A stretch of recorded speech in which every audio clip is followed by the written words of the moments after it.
On World News Tonight this Saturday, pageantry, ceremony, and celebration as the world begins arriving in Hong Kong for the historic handover from the British to the Chinese.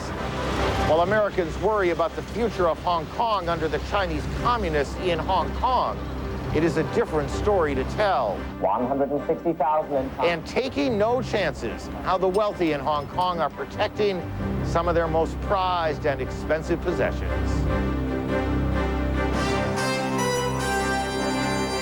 From ABC, this is World News Tonight, Saturday. Reporting from Hong Kong, here's Aaron Brown. Good evening from Hong Kong on this weekend before the beginning of an uncertain future. The handover, as it's called, from British control to the Chinese is just 2 days away. The world is starting to arrive here for the ceremony, which takes place early Monday morning in the United States, starts late Monday night, and continues on through Tuesday here in Hong Kong. Today's ceremony at Government House is called Beating the Retreat, the symbolic way the British leave a colony. Prince Charles was there. The band played The Last Post. The Union Jack was lowered. An end. The U.S. Secretary of State Madeleine Albright arrived as the official U.S. representative at the handover. It was an end as well today for the Legislative Council, a 23-hour session with lots of applause, a final photo and goodbyes. The less mighty were at the post office, lining up for the last chance to buy, at face value at least, a British Hong Kong stamp. In Hong Kong's harbor tonight, the dragon lighting ceremony, a celebration of Hong Kong's reunification with China, its new beginning. By and large, Americans have a pessimistic view of Hong Kong's future after the British leave. A recent poll by the Asia Society showed 3/4 of Americans believe the future for the people here will be worse. Same question asked here, and only 16% believe that life under the Chinese flag would be worse than it is today. In the United States, China is seen mostly as the last of the great communist countries.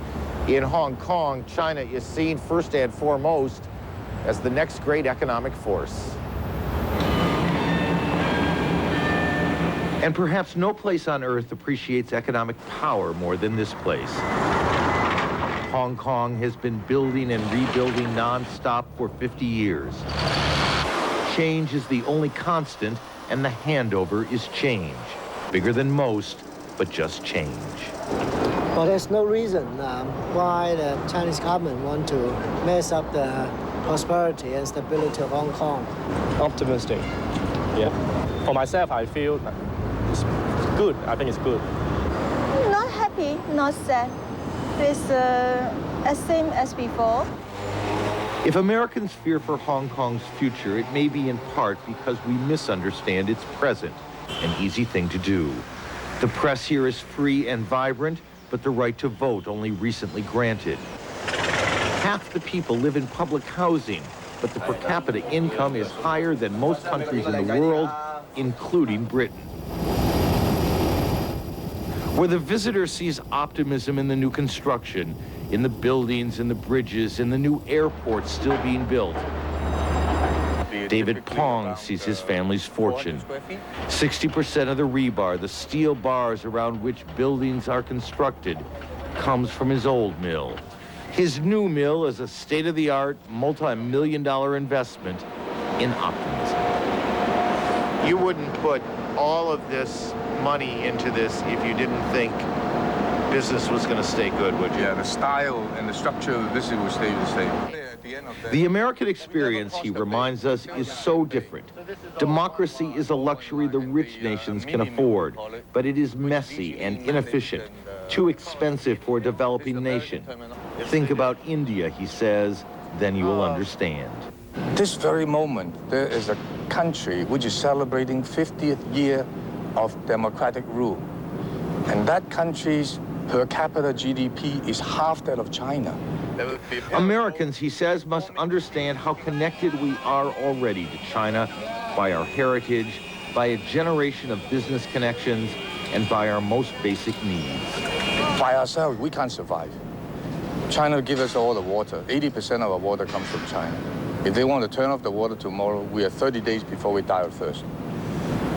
So we can't exist independently. We are reminded of this again and again wherever we go. You Americans, we are told, worry too much. Economics connects us, and economics is more important than politics. Hong Kong will be fine, we are told. Hong Kong will survive. The American democracy was born of idealism 2 centuries ago. Hong Kong has never been a democracy. Its experience, and it is a rather remarkable one, was born of economic practicality. Understand the difference between the two, and it is easier to understand the optimism here on the eve of the Chinese takeover. Now, having said that, we should also add that while there is much optimism, there are also some fears, and when we come back, a look at those and more this evening from Hong Kong. This is World News Tonight, Saturday. Brought to you by Zantac 75.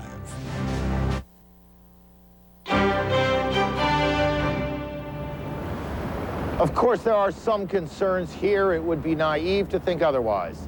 The same polls that show so much optimism also show currents of worry. For example, on Tuesday, 4,000 Chinese troops are scheduled to arrive. They'll come by land and air and ship. That part was expected. What was not expected and what is not welcomed is the Chinese decision to send in their heavily armored anti-riot vehicles. That is a clear, menacing symbol of who is in control here. The Chinese army brings with it something else that is troubling, a reputation. A reputation as authoritarian, tough, and extremely corrupt. Here's ABC's Jim Laurie. Britain's Royal Navy on a final mission in the waters off Hong Kong. They are supporting local police to stop smuggling activities by criminal gangs from mainland China. My investigation of the Green Hull, 6 persons on board, all mainland Chinese. Hong Kong's police have made steady progress in the fight against crime and corruption. The British government set high standards for training and performance. But now Britain's responsibilities are to be assumed in part by China's military forces, and that has some here worried. For China's forces have a tarnished reputation. Stolen goods from Hong Kong, including cars like this one caught in a high-speed boat chase, have wound up in the hands of China's military. Smugglers using the cars as bribes to turn a blind eye to their activities. The spread from China to Hong Kong of that kind of illegal activity is only part of the picture. A survey last year revealed 70% of businessmen here fear bribery and official corruption could be the price of doing business after the handover. A concern shared by the government. 1997 is no excuse for corruption. It launched this ad campaign urging people to fight corruption. For more than 20 years, an effective, independent commission against corruption has attacked the problem here, rooting out corrupt officials, cracking down on shady business practices.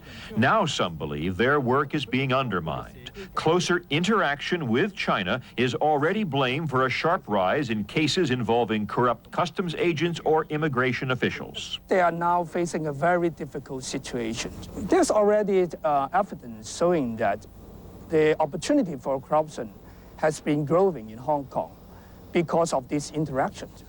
And Aaron, many here in Hong Kong fear that that problem will only grow worse. And as one longtime foreign resident of China told me recently, in China, corruption is definitely a growth industry. In the couple of days I've been here, Jim, I've had the feeling that there is perhaps more fear just beneath the surface than people let on when they first meet a reporter. 2 years into your stay here, what do you hear? It depends who you talk to. Those concerned about politics, the big question are the elections of April 1998. Will they be free and fair? Will the Democrats who've done so well in the past be able to do well? They have been very critical of China. For businessmen, another question. Will Hong Kong remain a fair playing field? Will they be able to compete successfully here, or will the big Chinese state-controlled corporations take over? Jim, thanks. One more quick note. It's hard to guess how many people are going to follow the historic handover through their computers. But the one thing we can say with some certainty is they won't miss much. If they do, even the sounds of Hong Kong streets can be heard on the net. Oh. Well, I don't know. I think being a Chinese people, I would rather like Hong Kong to be ruled by the Chinese government. The internet may provide one of the best seats for this historic event. There are web pages offering opinions, pictorial histories, local press reports, and a full schedule of each day's events in English and in Chinese. Special cameras are in place around Hong Kong to provide live pictures of the city and the ceremonies for online viewers. And even if you can't fly to Hong Kong, you can fly over it. This website offers a virtual helicopter ride. And you can also get 24-hour coverage of the handover from our own webpage, abcnews.com. And we'll have more from here in Hong Kong later in the broadcast tonight. But when we come back, Kevin Newman in New York with some of the day's other news. On This Week with Sam Donaldson and Cokie Roberts, what's next for the Brady gun law? Plus, an exclusive interview with the author of the Air Force report on UFOs in Roswell, Sunday. Russian officials say the situation is finally under control aboard the crippled space station Mir. Wednesday's collision knocked out power, ruptured one of the modules. The 2 Russians and 1 American on board will start training soon for a difficult spacewalk that's going to try to repair the damage. Number of cases in the news this week of an especially troubling kind of crime. Young mothers accused of killing their newborn babies. These cases are now raising alarm bells with prosecutors and psychiatrists. Here's ABC's Juju Chang. She's a former captain of the swim team, member of the homecoming court. But USC sophomore Lisa Chu was charged this week with murder after allegedly giving birth to a baby and dropping it down this trash chute. Just yesterday, a 15-year-old girl was accused of secretly giving birth in this Brooklyn apartment building and throwing the baby out of a 4th-floor window. The rash of recent cases begs the question, how could a mother hide a pregnancy and then kill her newborn? Dr. Margaret Spinelli just completed a new study on mothers who do just that. They show absolutely no emotion, as if they're totally disconnected from what's going on. It almost felt like you wanted to shake them and say, do you understand that there's a murder charge against you? And that's what this New Jersey teenager faces after giving birth and allegedly strangling her newborn during her senior prom. Some experts say charging these women with murder is the wrong approach. In England, for example, any mother accused of killing her child under the age of 1 is charged with just manslaughter and is automatically deemed mentally unstable. It seems that society wants to explain it as wickedness, but I would explain it as psychiatric instability. An instability that can turn maternal instincts into fatal ones. Juju Chang, ABC News, New York. In Florida, it's a father who appeared in court today accused of murder. Police say 28-year-old Kirk Billy rolled his truck into a canal yesterday, drowning his 5-year-old and 3-year-old sons. Police say he was angry at the boy's mother and had a history of domestic violence. One town in New Hampshire launched a controversial program this week to try to end domestic violence before it leads to tragedy. Here's ABC's Deborah Weiner. Dover, New Hampshire's newest weapon against domestic abuse is the internet. The city of Dover's website now lists those who in this town of 30,000 have been arrested for incidents of domestic violence. I think people should know about it because it's a crime and it's a public matter. It's not a private matter. Which means Steve Coleman's arrest this weekend for a domestic disturbance involving his girlfriend could soon be posted on the net.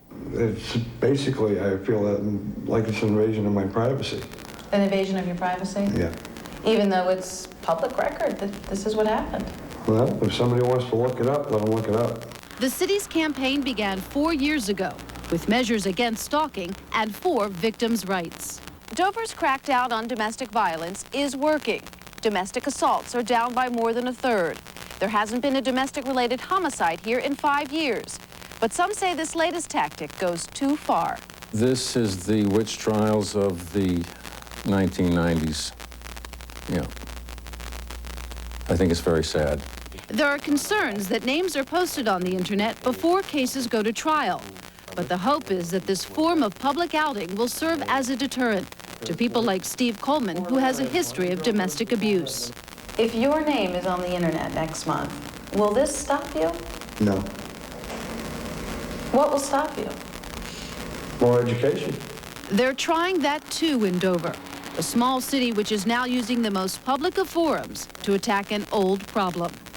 Deborah Weiner, ABC News, Dover, New Hampshire. And when we come back, Tyson versus Holyfield, round 2. Later tonight in Las Vegas, 2 men of epic size and skill will once again battle for the heavyweight boxing title. Mike Tyson, one-time prisoner, long-time champ, against Evander Holyfield, the man who surprised everyone by claiming the title in their first fight. Here's ABC's Armin Katayan. As the days wore down and the hype heated up. This time he fighting Iron Mike Tyson. There's no man in the world gonna beat him. I guarantee you, come Saturday night, baby, we walking out here with the belt again. Act 2 of Holyfield-Tyson seemed more psychodrama than a rematch of the 2 best fighters of the 90s. If Holyfield wins, he then must be considered one of the top 10 heavyweights of all time. If Mike Tyson loses, this fierce bully will have been beaten twice by the same man. How then and where then does he go from there? Tyson against the ropes. When these 2 men met last November, Tyson, out of shape and out of answers, got taken out by Holyfield. We invite the challenger to the scale. This time he looks terrific, but at 30 remains Tyson. bitter and angry about his troubled past. Has everything been taken care of? Well, I'm okay, you know. That's nothing concerning yourself. Well, it doesn't concern you, and I'm fine, as I stated. At 34, 3-time heavyweight champ Holyfield has been working out non-stop for 6 months, but says the real source of his strength is a higher power. I thank God for giving me peace of mind at the time of pressure, to overcome pressure, to have victory. Tyson to win by decision. All these elements have pushed the rematch to record pay-per-view and betting marks, some 30 million in legal bets alone. The first man to knock Tyson out likes Iron Mike in the early rounds. He's gonna come out like somebody shot him out of a cannon. Holyfield comes back with... But if Holyfield can withstand the storm, it could be curtains for Tyson's career. Then again, this being boxing, if Tyson does win, we move on to Act 3 of this psychodrama, for even more money in the fall. Armin Katayan, ABC News, Las Vegas. And in a minute, we'll return to Aaron Brown in Hong Kong. Hong Kong changes hands. How it will affect the rest of the world. Plus, is it the biggest payday ever? Ringside from the Tyson Holyfield fight on Good Morning America Sunday. Here in Hong Kong, a small fact that tells a larger story. 10% of the government's revenue comes from the jockey club here, playing the horses. They love to gamble, love to play the odds. And the odds, people tell you here again and again, are that not much is going to change when the Chinese take over because things are going too well. But the odds-on favorite doesn't always win at the track or in life. And so in very significant ways, the wealthy of Hong Kong are hedging their bets. Here's ABC's Deborah Wong. 160,000. It has long been the center for trade in Chinese antiques. This recent Christie's auction, which drew collectors from all over the world, grossed more than $40 million. Fair warning now at 9 million. But the question on many people's minds is, will it continue? This particular auction is the last auction in Hong Kong as we know it, and there's a great unknown coming next. We honestly don't know what will be the rules of the game. That's because while Hong Kong has always been a free market for antiques, it's a different story in China. China strictly regulates the antiques trade, prohibiting the export of any items more than 200 years old. That ban would apply to just about every piece of porcelain in this room. Chinese officials have said they will not interfere with Hong Kong's market after the handover, but many collectors aren't so sure. Antiques dealer Giuseppe Ashkenazi just paid more than $1 million for this Ming Dynasty bowl, which he will take back to London. Well, there's nothing we can do. I mean, there's absolutely nothing we can do. We'll just have to wait and see. But the uncertainties have prompted many to act. For years, Hong Kong antique collectors have been quietly moving their most precious pieces out of Hong Kong, just in case the rules change. By some estimates, more than $1 billion worth of antiques have already been shipped out. I personally don't know anybody who's leaving all their pieces here. Hong Kong resident Alice Pecos has already shipped her collection of antique Chinese furniture to New York, where it will be auctioned off in the fall. Others are loaning their collections to museums in Washington, Denver, and elsewhere. Yes. But there are still others who have chosen to do nothing. Robert Chua says he sees no reason to part with his vast collection. Well, I do trust China, and I do believe China intends to honor what they say. And while he recalls the days when private antique collections were confiscated, even destroyed in China, Chua believes the country has changed and that today it wouldn't dare destroy the lucrative antiques trade. Deborah Wong, ABC News, Hong Kong. A final thought tonight. There has been so much talk about Tuesday's handover, so much anticipation and analysis, so many experts saying so many things that a basic fact has tended to get lost. A major economic power in the world is going from the control of one country to another, and the world community, despite some apprehension, is coming here to celebrate. Feasts are being prepared, dancers are rehearsing, formalities being practiced. Just think about that. All this economic power changing hands without a single shot being fired. That says something about the world today and how it's changed, and however uncertain the future may be, what it says is reassuring. Tomorrow, the celebration kicks into high gear, and we will be here to bring it to you. Until then, I'm Aaron Brown. For all of us here in Hong Kong and ABC News, good night. From ABC News, a major event. Hong Kong, from British rule to communist China. Peter Jennings and the forces of ABC News cover it all. Ted Koppel shares his experience. Live coverage starts early Monday on a special Good Morning America. Breathtaking events throughout the day. A complete wrap-up on World News Tonight with Peter Jennings from Hong Kong.